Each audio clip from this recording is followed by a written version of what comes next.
प्यारे बच्चों, सुप्रभात। वंदे मातरम। पिछली क्लास में हमने तुलसीदास जी के पदों का अध्ययन किया था। आज हम रहीमदास जी के दोहों का अध्ययन करेंगे। कवि परिचय। हिंदी साहित्य के मध्ययुगीन मुस्लिम कवियों में रहीमदास जी का बहुत महत्वपूर्ण स्थान माना जाता है। इनका जन्म बादशाह अकबर के संरक्षक और विश्वास पात्र बैराम खां के पुत्र के रूप में लाहौर में सन 1556 ईस्वी में हुआ।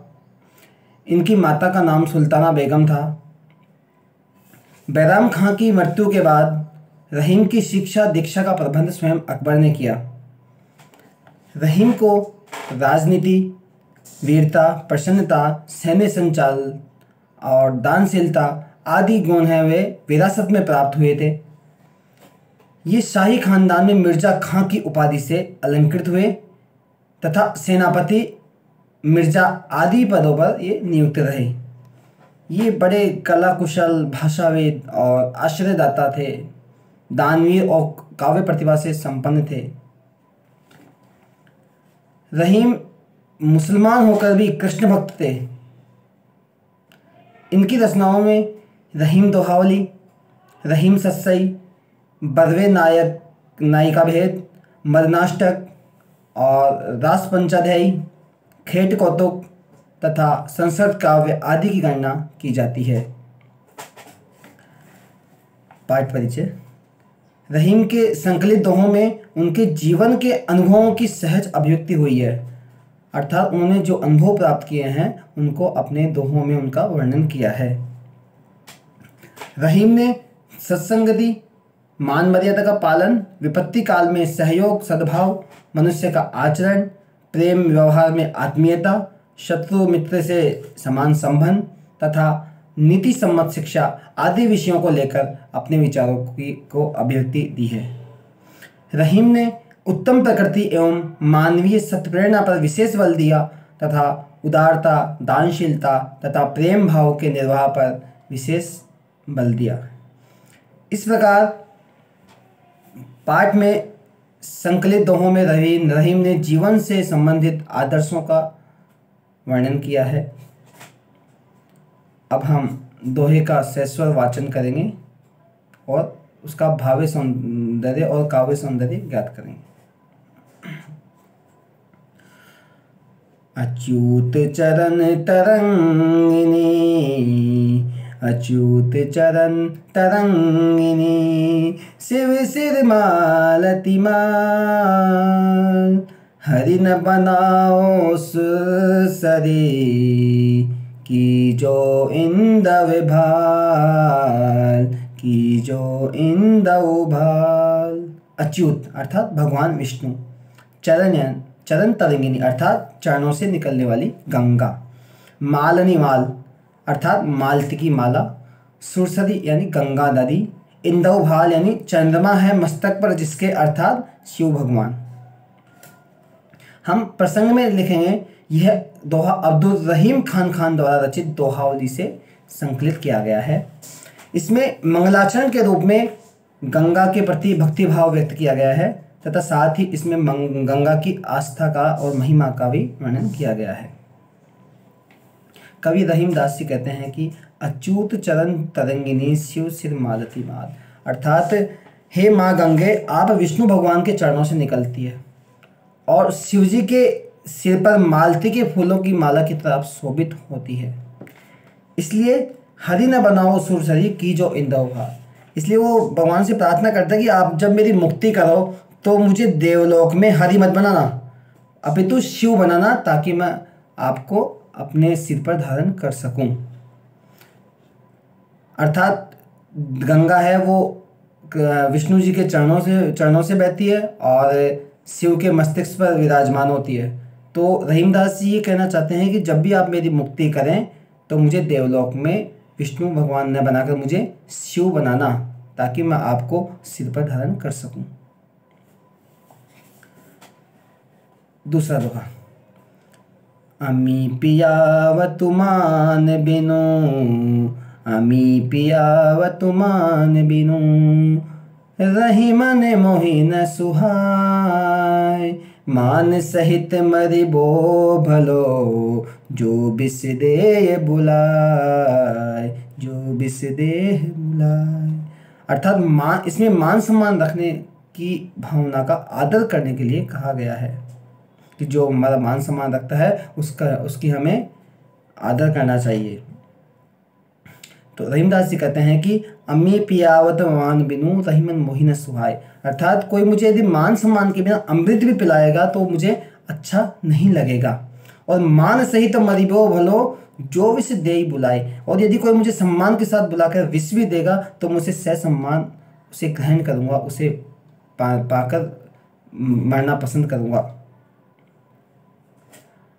तीसरा, कदली सी पे भुजंग मुख, कदली सी पे भुजंग मुख, स्वाति एक गुण तीन, जैसी संगति बैठिए तै सोई फल दीन, तै सोई फल दीन। कदली बोलते हैं केले को, भुजंग सांप, स्वाति ये एक नक्षत्र होता है, उस स्वाति नक्षत्र में बरसे बादलों की बूंद का एक अलग ही महत्व होता है।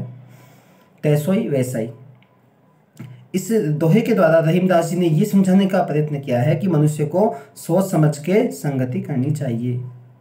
रहीमदास जी कहते हैं, कदली सीप भुजंग मुख स्वाति एक गुण तीन, अर्थात केला, सीप और सर्प के मुख में जाने वाला स्वाति नक्षत्र का एक बरसा हुआ जो जल का कण है वो तीनों को परिणामों को बदल देता है। अर्थात स्वाति नक्षत्र से गिरने वाला जल जब केले के मुंह में गिरता है तो कपूर बन जाता है, और जब वो सीप पे पड़ेगा वही जल तो वो मोती बन जाएगा, और सांप के मुख में पड़ने से वो विष बन जाएगा। तो इससे सिद्ध होता है कि जैसी संगति में हम रहेंगे वैसा ही हमें फल मिलेगा। कहीं रही में संपत्ति सगे, कहीं रही में संपत्ति सगे, बनत बहुत बहुरीत, विपत्ति कसोटी जे कसे, तेहि साचे मीत, तेहि साचे मीत। सगे यानी संबंधी मित्र, साचे मित्र यानी सच्चे मित्र। इसमें रहीमदास जी ने अपने अनुभव के आधार पर सच्चे मित्र के लक्षणों का पर प्रकाश डाला है। रहीमदास जी कहते हैं, कहीं रहीम संपत्ति सगे बनत बहुत बहुरीति, अर्थात जब आदमी के पास बहुत सारी धन दौलत होती है तो उसके बाद तरह तरह के लोग उसके बाद रिश्ते निकाल निकाल कर आ जाते हैं या मित्रता के संबंध बनाने लग जाते हैं। प्रत्येक व्यक्ति उसे मित्र बनाना चाहता है, लेकिन विपत्ति कसोटी जे कसे ते ही सांचे में, लेकिन ऐसे लोग जो विपत्ति के समय खरा उतरते हैं अर्थात संकट आने पर साथ देते हैं वही सच्चे मित्र या आत्मीय होते हैं। काज परे कछुओर है, काज परे कछुओर है, काज सरे कछुओर, रही मन भंवरी के भय, नदी सिरावत मोर, नदी सिरावत मोर। काज पर यानी काम पड़ जाने पे, सर यानी पूरा होना, और भंवरी होते हैं भांवरी जो विवाह के फेरों के समय काम आती है। सिरावत यानी बहा देते हैं, और मोर इसको मोर पंख मतलब सेहरा या मांगलिक जो मुकुट होता है। तो इसमें संसार की स्वार्थी प्रवृत्ति की ओर एक दृष्टांत के माध्यम से समझाया गया है कि रहीमदास जी कहते हैं कि जो संसार है इसका हमेशा ही व्यवहार रहा है वो स्वार्थपूर्ण रहा है। काज परे कछ और है, काज से कछ और, अर्थात मनुष्य को जब किसी से काम पड़ता है तो बहुत मान सम्मान और आत्मीयता का भाव अपनाते हैं, लेकिन जब काम निकल जाता है तो जान पहचान भी भूल जाते हैं और उसके साथ तिरस्कारपूर्ण व्यवहार करते हैं। तो इसको इन्होंने इस दोहे के साथ समझाया है कि जैसे कि रहीमन भंवरी के भये नदी सिरावत मोर, जैसे विवाह के समय दूल्हे का जो मुकुट होता है, सेहरा होता है, विवाह के समय तो उसे बहुत आदर के साथ सिर पे धारण किया जाता है, परंतु विवाह पड़ जाने के बाद या फेरे पड़ जाने के बाद में उसी मुकुट को निरर्थक मानकर उसे नदी में बहा दिया जाता है। खैर खून खांसी खुशी, खैर खून खांसी खुशी, बैर प्रीति मदपान, रही मन दाबे न दबे, जानत सकल जहान, जानत सकल जहान। खैर, खैर अर्थात कुशलता, खून यानी रक्तपात या हत्या, मदपान यानी शराब पीना, दाबे यानी दबाने या छिपाने से, और जहान यानी संसार। इसमें कबीरदास जी ये बता रहे हैं कि मन में कोई बात कभी भी नहीं छिप सकती।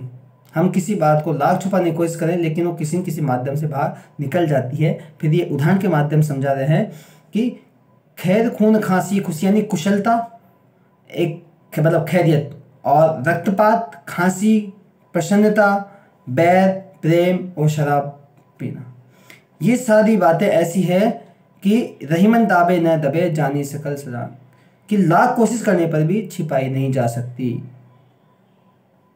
हम खांसेंगे तो निश्चित रूप से दूसरा व्यक्ति पहचान जाएगा कि इसकी खांसी है। किसी का खून हो जाता है, किसी की हत्या हो जाती है तो भी वो कहीं न कहीं उसका सुराग छोड़ ही देते हैं। इसी प्रकार प्रेम करने वाला व्यक्ति भी कहीं न कहीं उसका पता लग ही जाता है, दुश्मन का भी पता लग जाता है, शराब पीने वाला भी को भी हम सारी दुनिया जान लेती है।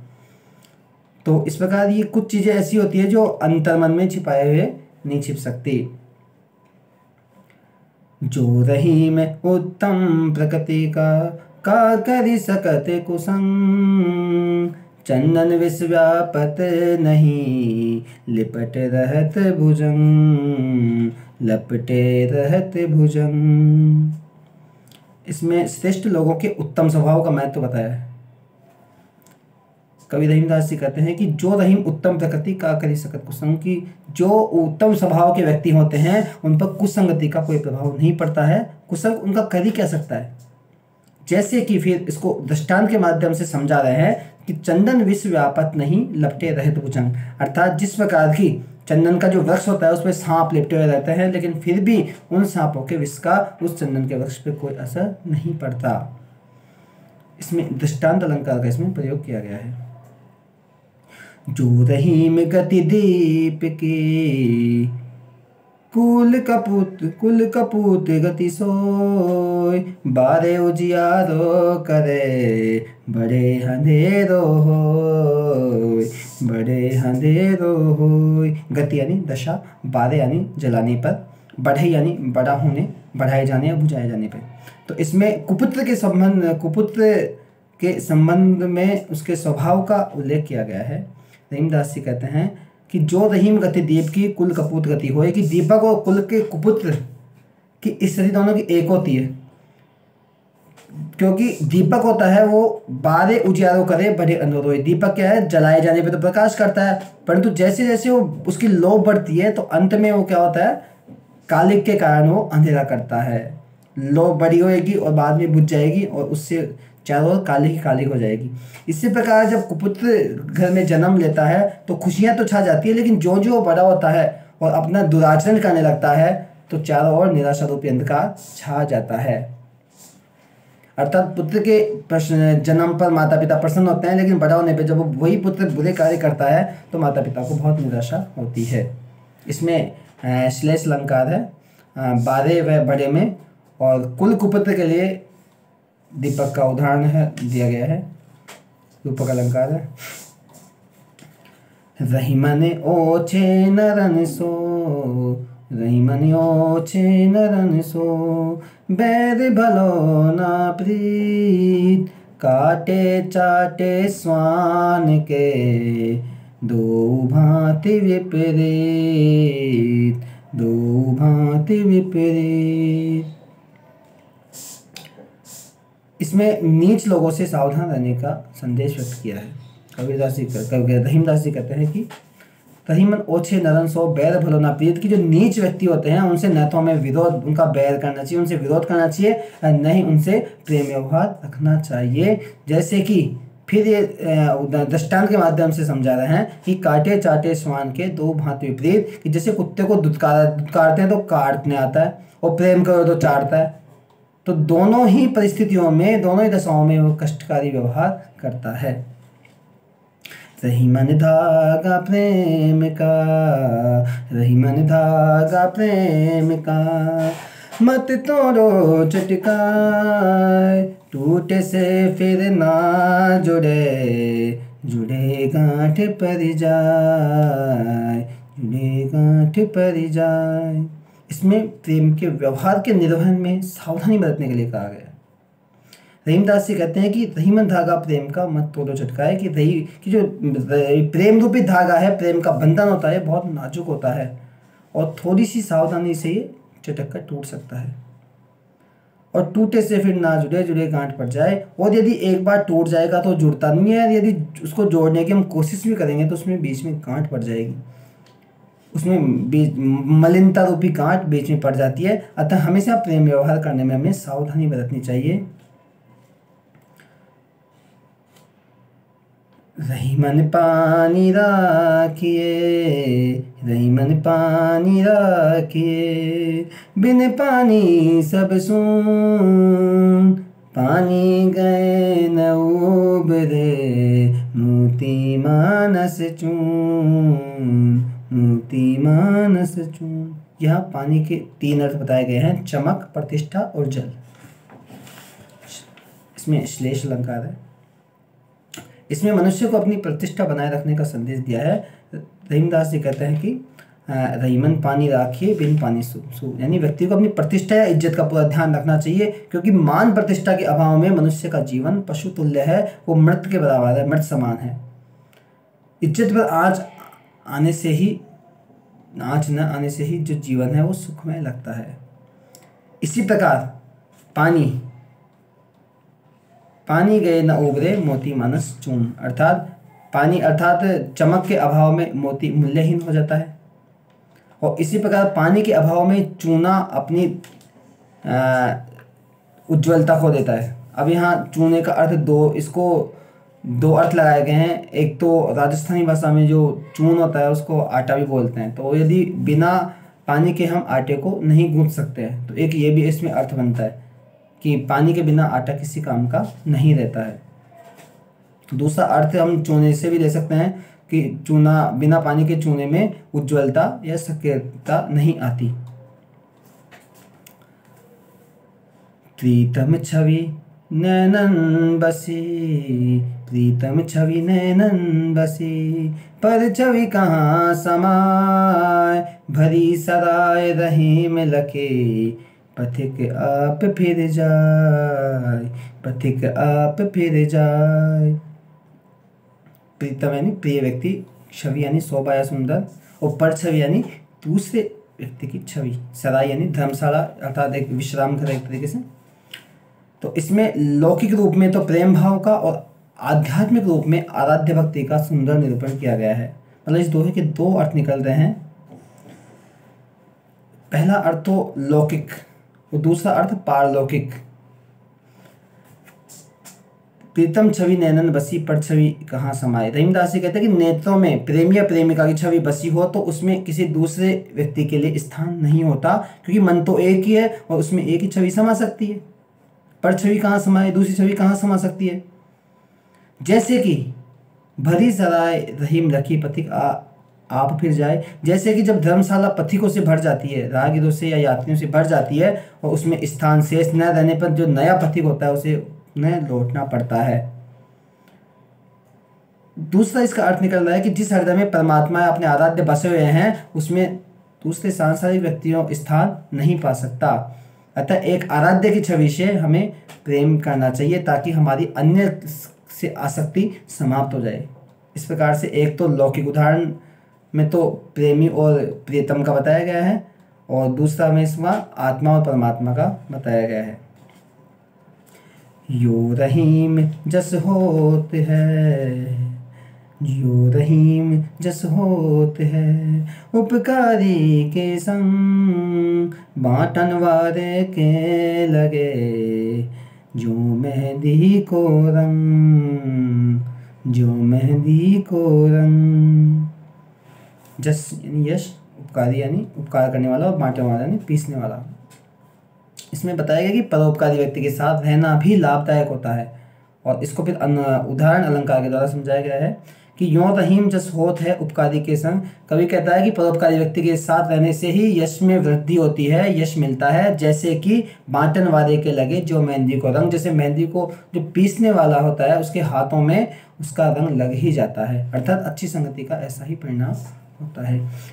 बिगड़ी बात बने नहीं, लाख करे किनको, रही मन फाटे दूध को, मथे न माखन हो, मथे न माखन हो। इसमें वाणी पर नियंत्रण रखने और विवेकशील बनने का संदेश दिया गया है। रहीमदास जी कहते हैं कि बिगड़ी बात बने नहीं, लाख करे किन कोई, अर्थात बिगड़ी बात को लाख उपाय करने के बावजूद भी हम नहीं सुधार सकते। जैसे कि रही मन फटे दूध को मथे न माखन होए, जिस प्रकार की फटे हुए दूध को लाख बार मथने पर भी उससे मक्खन नहीं निकलता। आशय है कि किसी भी बात को बिगड़ने नहीं दें, अपनी वाणी पर नियंत्रण रखें और विवेक से काम लें, हमेशा अपनी बात साधने का प्रयास करें। मथत मथत माखन रहे, दही मही बिलगाय, रही मन सोए मीत है, भीर परे ठहराय, भीर परे ठहराय। मही यानी मठा छाछ, बिलगाय यानी अलग होना, मीत यानी मित्र, भीत यानी संकट या विपत्ति, ठहरा यानी ठहरता है। इसमें सच्चे मित्र के स्वभाव और लक्षण का वर्णन किया गया है। रहीमदास जी कहते हैं मथत मथत माखन रहे, दही मही बिलगाए, कि दही को बार बार मथा जाता है और चोट पहुंचाई जाती है तो भी मक्खन उसके बचाव में आगे आ जाता है और वो मट्ठे में रहकर भी उससे अलग हो जाता है। जब दही को बिलाते हैं तो छाछ अलग हो जाती है और मक्खन अलग हो जाता है, बार बार मक्खन उसको बचाने के लिए आता है। तो ऐसे ही रही मन सोई मीत है, भीर परे ठहराए, जो सच्चे मित्र होते हैं वे संकट आने पर या विपत्तिग्रस्त होने पर साथ देते हैं या उनके पास रुक जाते हैं और सुख के दिन आने पर उनसे दूर हो जाते हैं। प्रश्न उत्तर देखिए। अकबर ने प्रभावित होकर रहीम को कौन सी उपाधि दी थी? मिर्जा खान की उपाधि दी थी। रहीम ने किस धागे को चटकाकर न तोड़ने की बात कही? प्रेम का धागा। रहीम ने किसकी भक्ति में पदों की रचना की? इन्होंने की श्री कृष्ण की भक्ति में। विपत्ति कसौटी में रूपक अलंकार का प्रयोग हुआ है। अच्युत चरण तरंगिनी में अच्युत विष्णु भगवान को कहा गया है। रहीम ने किन लोगों को धन्य कहा है? तीसरा प्रश्न है कि जो लोग मान सम्मान की रक्षा करने में प्राण त्याग करने से भी नहीं डरते हैं, रहीम ने उन लोगों को धन्य कहा है। रहीमन भंवरी के भय में, भंवरी का अर्थ क्या है? भंवरी का अर्थ है इसमें विवाह के फेरे या भांवर। लघुत्तरात्मक प्रश्न। काज परे कछ और है, काज सरे कछ और का आशय लिखिए। अर्थात इसका यह आशय है कि संसार में जो सारे लोग हैं वो स्वार्थ का आचरण करते हैं। सारे काम स्वार्थ से सारे आते हैं। जब काम पड़ता है, स्वार्थ पड़ता है तो लोग बहुत आत्मीयता दिखाते हैं, चापलूसी करते हैं, परंतु जब काम निकल जाता है, अपना स्वार्थ सिद्ध हो जाता है तो व्यक्ति एकदम अपरिचित बन जाता है। पहले वाला अपनत्व तो उनका कम हो जाता है या भूल जाते हैं। जैसे कि विवाह में काम पड़ने पर दूल्हा का जो सेहरा होता है वो तो उसको सिर पे धारण करता है, लेकिन शादी होने के बाद में उसको नदी में बहा देता है। रहीम सच्चा मित्र किसे मानते हैं? रहीम जी सच्चा मित्र उसे मानते हैं जो विपत्ति और संकट के समय साथ निभाता है और मित्रता का निर्वाह करता है। रहीम ने दीपक तथा कपूत की समानता का वर्णन क्यों कहा है? क्योंकि जैसे दीपक जलने पे प्रकाश फैलाता है, लेकिन जो जो उसकी लौ बढ़ती जाती है वो कालिक छोड़ता जाता है और अंत में बुझ जाता है। उसी प्रकार जब कुपुत्र का जन्म होता है, जब बच्चे का जन्म होता है तब माता पिता खुश होते हैं, लेकिन जब वो बुरे कार्य करने लगता है तो चारों ओर निराशा रूपी अंधकार छा जाता है।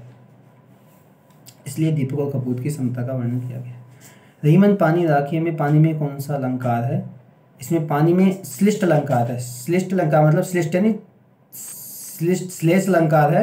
श्लेष अलंकार श्लिष्ट शब्द से बना है और श्लिष्ट का मतलब होता है चिपका हुआ। अर्थात इसमें पानी के 3 अर्थ बताए गए हैं।